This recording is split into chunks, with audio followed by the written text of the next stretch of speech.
अक्सर लोग अपने पापों को धोने के लिए गंगा नदी में स्नान करने जाते हैं और घर लौटते समय गंगा जल को किसी पात्र में भरकर साथ लेकर आते हैं। ऐसे में कई लोगों के मन में यह सवाल आता है कि क्या गंगा जल लाने से उनके घर में पाप भी साथ आते हैं। हिंदू धर्म में गंगा और यमुना जैसी नदियों को अत्यंत पवित्र माना जाता है।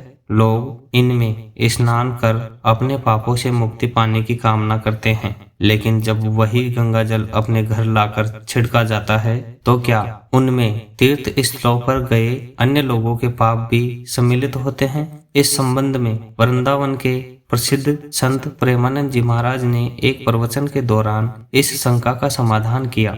जब एक व्यक्ति ने उनसे यह प्रश्न पूछा तो महाराज जी हंस पड़े और समझाया कि ऐसा बिल्कुल नहीं होता। उन्होंने बताया कि गंगा जी को कोई भी अपवित्र नहीं कर सकता। जब हम गंगा में स्नान करते हैं और उन्हें प्रणाम करते हैं तो उनके प्रभाव से हमारे पाप नष्ट हो जाते हैं।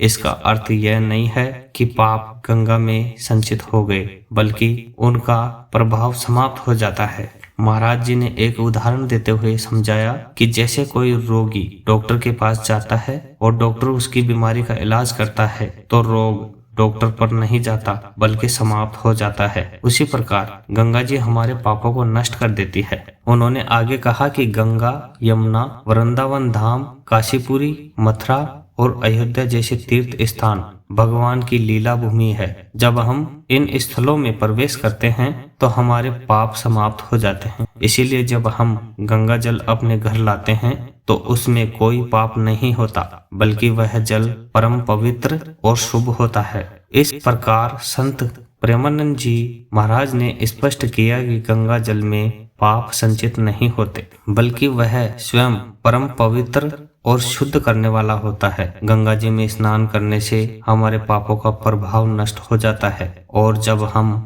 गंगा जल को घर लाते हैं और उसका छिड़काव करते हैं तो वह हमारे वातावरण को भी शुद्ध और सकारात्मक ऊर्जा से भर देता है। इसीलिए हमें गंगा जल को श्रद्धा और विश्वास के साथ अपनाना चाहिए और इसे अपवित्र मानने जैसी भ्रांतियों से बचना चाहिए। आशा है कि यह जानकारी आपकी शंका को दूर करने में सहायक रही होगी। धर्म, आस्था और आध्यात्मिकता से जुड़ी ऐसी ही रोचक अन्य जानकारियों के लिए हमारे चैनल को सब्सक्राइब करना ना भूलें। हर हर गंगे, राधे राधे।